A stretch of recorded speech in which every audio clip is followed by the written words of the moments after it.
पर यूक्रेन के पलटवार के बीच कीव रूसी मिसाइलों की मार से थर्राता रहा। वहां रूस की मिसाइलों ने फिर शहर के बीच बनी रिहायशी बिल्डिंगों को निशाना बनाया।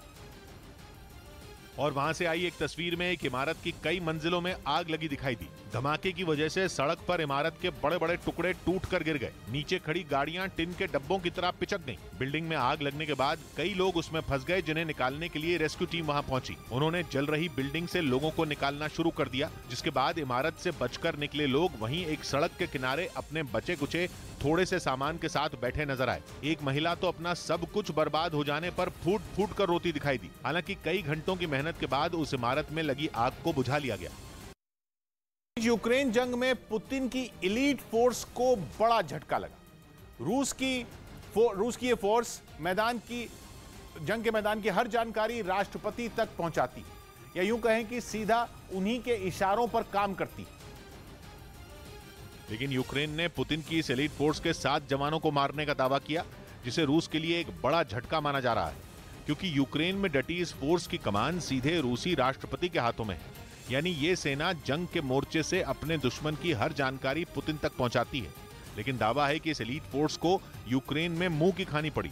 यूक्रेन में एलीट फोर्स ही नहीं, बल्कि पुतिन के करीबी अधिकारी भी ज़ेलेंस्की की सेना के निशाने पर आ गए। एक दिन पहले यूक्रेन की तरफ से कुछ इसी तरह का दावा किया गया था। इसमें मारियोपोल में रूसी जनरल को मारने की बात कही गई थी।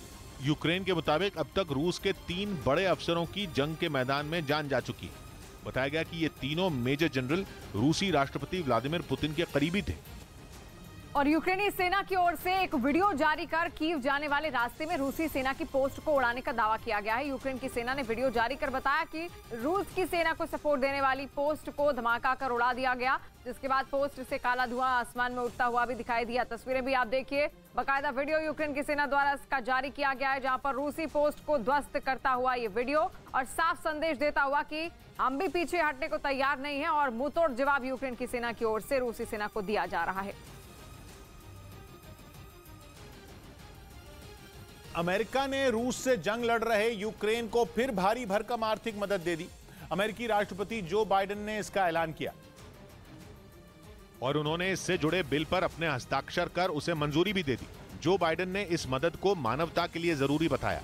अमेरिका लगातार किसी न किसी तरीके से यूक्रेन की मदद में जुटा हुआ है और अब उसने करीब $13 बिलियन यानी भारतीय रुपयों के हिसाब से 1 लाख करोड़ से ज्यादा की मदद देने का फैसला लिया। ये मदद इसलिए दी गई ताकि पुतिन की पलटन से लड़ रही यूक्रेन की सेना और शरणार्थियों को बड़ी राहत मिल सके। Economic, humanitarian and security to continue our forceful response to this crisis. America शुरुआत से ही रूस और यूक्रेन की इस लड़ाई में सीधा हिस्सा लेने से बचता नजर आया, लेकिन उसने यूक्रेन को नए हथियार और आर्थिक मदद देने से पैर पीछे नहीं खींचे। कीव में रूसी सेना की घेरेबंदी और भारी बमबारी के बीच यूरोप के 3 देशों के प्रधानमंत्री यूक्रेन के राष्ट्रपति ज़ेलेंस्की से मिलने वहां पहुंच गए। इनमें पोलैंड, चेक रिपब्लिक और स्लोवेनिया के प्रधानमंत्री शामिल रहे। जो पोलैंड से कई घंटों का ट्रेन का सफर तय कर कीव पहुंचे और इसी लंबी यात्रा को उन्होंने इस बात का संकेत बताया कि यूक्रेन के ज्यादातर इलाकों का नियंत्रण अब भी ज़ेलेंस्की के हाथों में है। यही नहीं, रूसी सेना की ओर से लगातार हो रही बमबारी के बावजूद उन्होंने कीव में करीब 3 घंटे तक ज़ेलेंस्की के साथ बैठक की और रूस के खिलाफ जंग में उन्हें समर्थन देने का ऐलान किया, जिसके लिए ज़ेलेंस्की ने भी उनका आभार जताया। पोलैंड, चेक रिपब्लिक और स्लोवेनिया के प्रधानमंत्रियों ने अपने कीव दौरे को यूरोपियन यूनियन का मिशन बताया। हालांकि यूरोपियन यूनियन के अधिकारियों ने इससे पल्ला झाड़ने में देर नहीं लगाई और उनके इस दौरे के निजी होने की बात कही। और यूक्रेन के खार्किव में रूस और यूक्रेन की सेना के बीच भीषण जंग लगातार जारी है। इस बीच खार्किव में रूस की सेना की गाड़ी पर यूक्रेनी सैनिकों ने गोलीबारी की, जिसमें ड्राइवर की मौत हो गई है। इसके बाद गाड़ी एक पोल से टकराकर रुक गई, जिसका वीडियो बाकायदा सामने आया है। गोलीबारी में रूसी सैनिक की मौत की भी खबर है। और तस्वीर आप देखिए, ये गाड़ी अचानक इस पर अटैक किया जाता है, जिसके बाद ये गाड़ी जाकर एक पोल से टकरा जाती है और भीषण हादसा हो जाता है। हालांकि उसके भीतर जो व्यक्ति बैठा था उसकी भी मौत की खबर है। खार्किव का इलाका है जहां पर यह हादसा हुआ, क्योंकि लगातार गोले बारूद दागे जा रहे हैं और खार्किव के इलाके को तो खास तौर पर सबसे बड़ा निशाना इस वक्त रूसी सेना का है। यूक्रेन के राष्ट्रपति व्लादिमीर ज़ेलेंस्की ने कनाडा की संसद को संबोधित किया और यूक्रेन में अब तक हुई तबाही की आपबीती सुनाई। साथ ही उन्होंने रूस को भी निशाने पर लिया। और ज़ेलेंस्की के भाषण से पहले कनाडा की संसद में सभी सांसद एक साथ खड़े हुए और तालियां बजाकर उनका स्वागत किया। इस दौरान ज़ेलेंस्की ने यूक्रेन को नो फ्लाई जोन बनाने की अपील दोहराई ताकि रूस के हवाई हमले रुक सकें। यही नहीं, उन्होंने दावा किया कि इस जंग से उनके देश में अब तक 97 बच्चे मारे गए।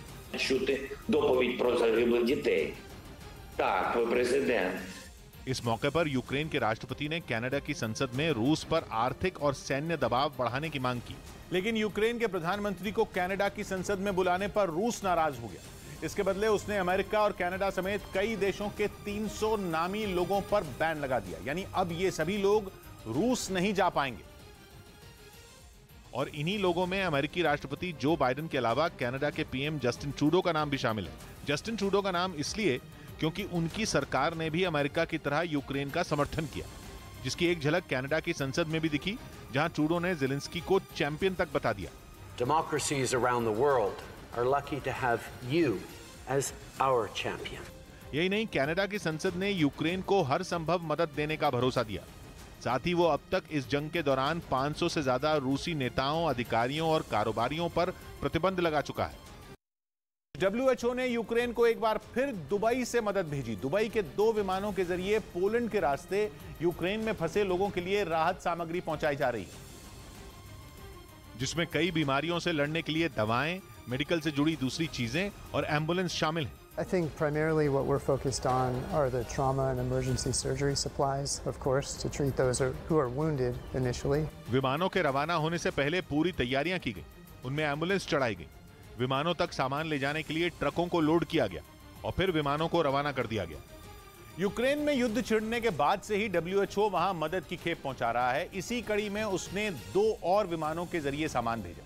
इससे पहले भी इसी तरह के 2 विमानों से सामान यूक्रेन भेजा जा चुका है। यहां वहां युद्ध छिड़ने के बाद से WHO भारतीय रुपयों में करीब 31 करोड़ का सामान यूक्रेन भेज चुका है। और रूस यूक्रेन युद्ध के बीच अमेरिकी राष्ट्रपति जो बाइडेन ने यूक्रेन को करीब 6100 करोड़ रुपए की अतिरिक्त सुरक्षा सहायता देने की घोषणा की है। जो बाइडेन ने कहा कि नए सहायता पैकेज में यूक्रेन को अमेरिका 800 एंटी एयरक्राफ्ट सिस्टम देगा। इसके साथ ही यूक्रेन को 9000 एंटी आर्मर सिस्टम और 7000 छोटे हथियार भी मुहैया करवाए जाएंगे। अमेरिका ड्रोन भी यूक्रेन को देगा। $800 million in assistance. That brings the total of new U.S. security assistance to Ukraine to $1 billion just this week. Our new assistance package also includes 9,000 anti-armor systems. Ukraine Poland border पर मौजूद मेदेका शहर के एक sports centre को शरणार्थी camp में बदल दिया गया। जंग के बीच जान बचाकर इतनी ज्यादा संख्या में लोग पोलैंड पहुंच रहे हैं कि उनके रहने का इंतजाम करना मुश्किल हो रहा है। ऐसे में एक बड़े स्पोर्ट्स सेंटर को ही उनके रहने का ठिकाना बना दिया गया। तस्वीरों में ये कैंप पूरी तरह से खचाखच भरा नजर आया। महिलाएं और छोटे बच्चे अंदर आराम करते दिखे। कैंप में लोगों के लिए खाने पीने का पूरा इंतजाम किया गया। यूक्रेन से लोगों के पलायन का सिलसिला लगातार जारी है और भारी संख्या में लोग पड़ोसी मुल्क पोलैंड पहुंच रहे हैं। W różnym stopniu wypełnione. Bywało i tak, że było tutaj 600 osób. Ukraine से आए लोगों को ठहराने के लिए पोलैंड ने अब तक कई स्पोर्ट्स सेंटर को शरणार्थी कैंप में बदल दिया है। शरणार्थियों के अधिकारों के लिए काम करने वाली संयुक्त राष्ट्र की संस्था UNHCR का दावा है कि रूसी हमले की शुरुआत से अब तक यूक्रेन से करीब 18 लाख लोगों ने पोलैंड में शरण ली, जबकि 3 लाख लोग पश्चिमी यूरोप के अलग अलग देशों में जा चुके हैं, जिनमें बच्चे और महिलाओं की संख्या सबसे ज्यादा है। इस बीच बच्चों की तस्करी के आरोप में यूक्रेन की सीमा पर चीन के 2 नागरिकों को गिरफ्तार कर लिया गया। आरोप है कि चीन के रहने वाले ये लोग यूक्रेन से 2 बच्चों को पड़ोसी देश रोमानिया ले जाने की फिराक में थे, लेकिन बॉर्डर पर तैनात यूक्रेन के जवानों को उन दोनों पर शक हुआ, जिसके बाद उन्हें पकड़ लिया गया और फिर जब उनसे पूछताछ की गई तब वो उन दोनों बच्चों के बारे में जांच टीम को कोई जवाब नहीं दे सके। जांच में इस बात का भी पता चला कि ये दोनों चीनी नागरिक कुछ हफ्तों पहले जब यूक्रेन पहुंचे थे तब उनके साथ कोई बच्चा नहीं था। इस बीच खबर है कि यूक्रेन में छिड़ी जंग के बाद अलग अलग देशों में शरण लेने वाले लाखों लोग मानव तस्करी करने वालों के निशाने पर हैं। वहीं पोलैंड और रोमानिया में शरणार्थियों के शिविरों के आसपास मानव तस्करी करने वाले लोग काफी सक्रिय हो गए। यूक्रेन के खार्किव में जिन जगहों पर रूस की सेना का कब्जा हो चुका है, वहां फंसे हुए लोगों की मदद के लिए भी नए सिरे से अभियान छेड़ा गया है, जिसकी तस्वीरें खुद रूस की सेना ने जारी की। रूस का दावा है कि खार्किव रीजन के एक जिले में 90,000 किलो राहत सामग्री लोगों तक पहुंचाई गई। इतना सामान ट्रकों के एक लंबे काफिले से पहुंचाया गया। मदद उन लोगों को दी गई जो कई दिनों से न केवल फंसे हुए थे बल्कि उनके पास खाने पीने का सामान खत्म हो चुका था। ऐसे लोगों को रूस की फौज के अधिकारियों की मौजूदगी में खाने पीने का सामान बांटा गया। जूस, बिस्किट और नमकीन जैसी चीजें लोगों को दी गई जो कई दिनों तक इस्तेमाल की जा सकें। रूस की कोशिश है कि यूक्रेन के जिन इलाकों पर उसकी फौज का कब्जा हो रहा है वहां के लोगों का समर्थन भी हासिल किया जाए। फंसे हुए लोगों तक राहत सामग्री पहुंचाना इसी का एक हिस्सा माना जा रहा है। और रूस यूक्रेन युद्ध के बीच अमेरिका ने रूस पर बहुत बड़ा आरोप लगाया है। अमेरिका ने रूस पर डॉक्टरों को बंधक बनाने का आरोप लगाया है। यूएस राष्ट्रपति बाइडेन ने कहा कि रूसी सैनिकों ने अस्पतालों पर बमबारी की और डॉक्टरों को बंधक बना लिया। रूसी सैनिकों ने मारिउपोल में एक अस्पताल पर कब्जा कर लिया और वहां पर डॉक्टरों के साथ ही मरीजों को भी बंधक बनाया गया है। मारिउपोल का वो इलाका है जहां पर एक अस्पताल पर पहले तो अटैक किया गया रूस की ओर से और उसके बाद वहां के डॉक्टरों को बंधक बना लिया गया। खबर है कि जंग में रूस ने अपना ऐसा खुफिया हथियार मैदान में उतार दिया है जिसने यूक्रेन की नाक में दम करके रखा है। अमेरिका का दावा है कि यूक्रेन के ठिकानों को तबाह करने के लिए रूस रहस्यमयी डार्ट मिसाइलें दाग रहा है। ये नाम इसलिए क्योंकि वो दिखने में किसी डार्ट की तरह ही है। सोशल मीडिया पर तो रूस के इस खुफिया हथियार की तस्वीरें काफी वायरल हैं, जिनमें करीब 1 फुट लंबे इस हथियार का आगे का हिस्सा सफेद और पिछला हिस्सा नारंगी नजर आया। रूस ने अपनी Iskander M short range ballistic मिसाइलें दागकर यूक्रेन के पसीने छुड़ाए हुए हैं। ये भी खबर है कि यूक्रेन के एयर डिफेंस सिस्टम इस्कंदर मिसाइलों को इंटरसेप्ट ही नहीं कर पा रहे। ऐसे में इन डार्ट मिसाइलों की तस्वीरें सामने आने के बाद रक्षा विशेषज्ञों का दावा है कि यही वो हथियार हैं जो यूक्रेन के एयर डिफेंस से रूस की इस्कंदर मिसाइलों को बचा रहे हैं, क्योंकि ये हथियार एयर डिफेंस सिस्टम को ही कंफ्यूज कर देते हैं।